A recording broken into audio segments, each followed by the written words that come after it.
你熟悉嘅單刀赴會真係關羽一個人闖入東吳軍營，嚇到魯肅唔敢出聲咩？《三國志·魯肅傳》記載，益陽對峙期間，雙方嘅軍隊都落喺8步之外，參與會面嘅將領全部都只係帶單刀，即係話呢場會面由一開始就係雙方共同承擔風險，唔係關羽一個人孤身闖敵營。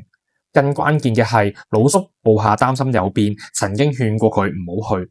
但魯肅仍然親自赴會，仲當面質問關羽。